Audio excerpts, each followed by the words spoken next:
Hey everyone, welcome back. It feels like every day there's some new development that could completely change, well, everything. Yeah, it's hard to keep up with it all sometimes. It really is. And one of the things that we've got our eye on right now is a potential major shift in global trade, specifically between India and the US. Oh, absolutely. A pretty big deal with a lot of moving parts. So today we're doing a deep dive into, the heart of the matter, the proposed Bilateral Trade Agreement, or BTA, between India and the United States. Right, a BTA, for those unfamiliar, is essentially a treaty that aims to boost trade and investment between two countries. Exactly, and we're basing this deep dive on some recent reporting, mainly an article from the Financial Express. It was just published yesterday, March 27, 2025, titled, "Industry Excited About Trade Pact with U.S.," says Piyush Goyal. So, what we really want to do is break down what's actually happening with these talks, right? Like how much progress is being made. Yeah, and where's all this optimism coming from? And of course, what are the potential roadblocks? Things like these reciprocal tariffs that everyone's talking about. Right. Those are a big one. And we're not just going to throw information at you. We want to connect the dots. Explain why this matters and what it could mean for, well, everyone, really.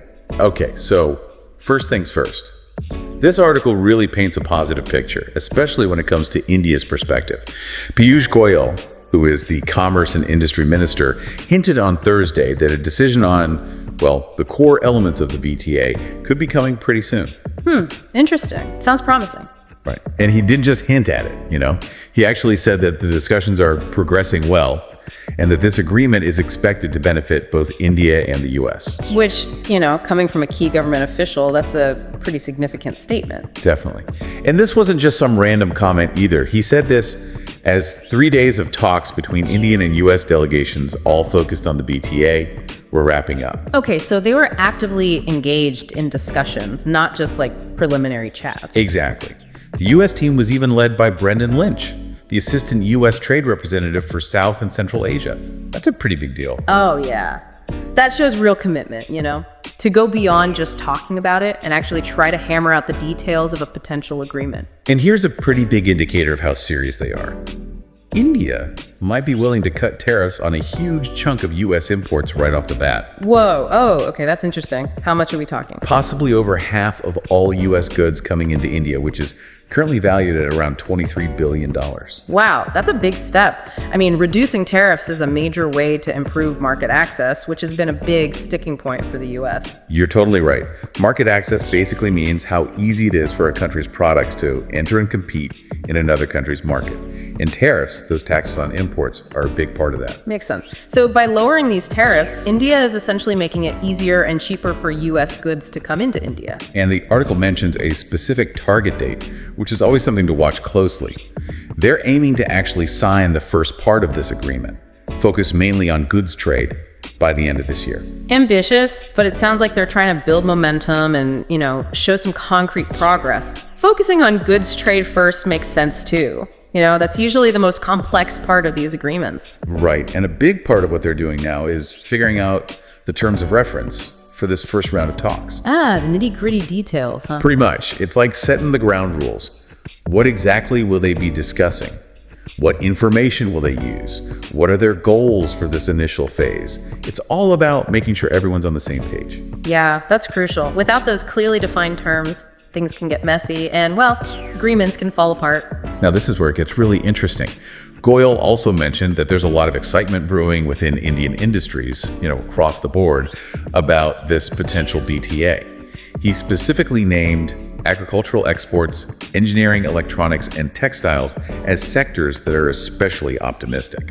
That makes sense. Those are all areas where India has a lot to gain from increased access to the U.S. market. For sure. Think about agriculture.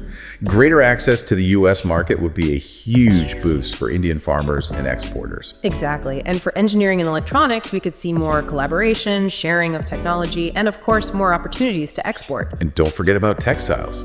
India is already a major player in that industry, and a trade deal could really open up the U.S. market even further. So this excitement from various sectors in India, it really shows the potential for, a lot of economic benefits. Totally.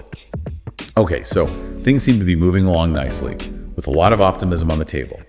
But there's a big elephant in the room, or maybe we should say a tiger in the room, given we're talking about India. Ah, you mean the U.S. reciprocal tariffs? Yeah, exactly. Those, the ones that could come into play as early as April 2nd. Right, those are a big concern. Basically, the U.S. could slap these tariffs on goods coming from countries they think aren't playing fair when it comes to market access. So these tariffs add a whole other layer of complexity and urgency to these BTA negotiations. Absolutely. The hope is that if India shows it's serious about this BTA and addressing those U.S. concerns about market access, then maybe, just maybe, they'll get a pass on these tariffs. Right, a carve-out, like an exemption. But what if they don't get that exemption? Well, then things could get tricky, especially for smaller Indian businesses. They often rely heavily on exports to the U.S., and these tariffs could make their products more expensive, less competitive. Right, exactly. And that could even lead to job losses in India, which nobody wants. No, definitely not. Now, what's interesting is that Goyal didn't seem too fazed by the potential for these tariffs. He basically said that India's economy is strong enough to weather the storm, even if the U.S. goes ahead with them. Yeah, he talked about India having the courage of conviction that its growth would continue and that India would remain a major force in the global economy. Pretty bold statement, right? Yeah, it does sound pretty confident. I mean, maybe they're betting on the long-term benefits of this BTA outweighing any short-term pain from the tariffs. But you have to remember, he said this right in the middle of these sensitive negotiations. True. And the article mentions other side to this, a different sentiment. Apparently, the day before Goyal's confidence statement, reports came out that Indian industries were freaking out about these tariffs. They even urged the government to hurry up and finalize the BTA. Oh, wow. So a bit of a contrast there. Yeah, big time. Yeah. And it kind of makes sense. I mean, on the one hand, you have this big picture, long-term optimism about the BTA. But on the other hand, these tariffs are a very real, immediate threat. Exactly. And for businesses, it's all about the bottom line, right? Tariffs mean higher costs, less competitiveness, potential disruption to their whole business model. So yeah, I can see why they'd be pushing for a quick resolution. Totally. And it's not just about money either.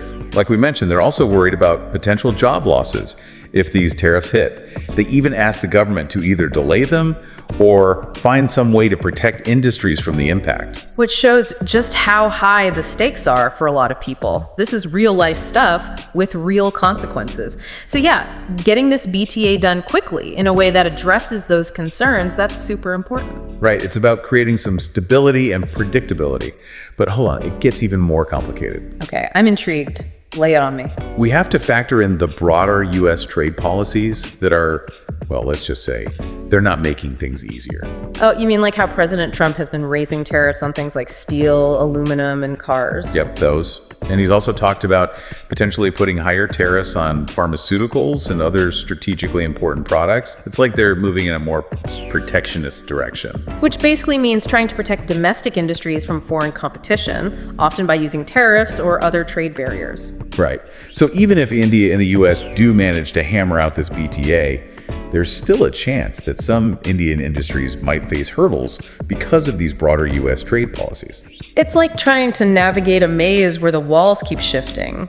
It makes you wonder how much wiggle room the U.S. negotiators actually have to make concessions to India, given this bigger picture of protectionism. Yeah, that's a really good point. Like, if the U.S. is all about higher tariffs in general, will they really be willing to give India significant tariff reductions as part of this BTA? It's tough to say. It could be seen as contradicting their overall approach. But there is a glimmer of hope, or at least a sign that they're trying to smooth things over.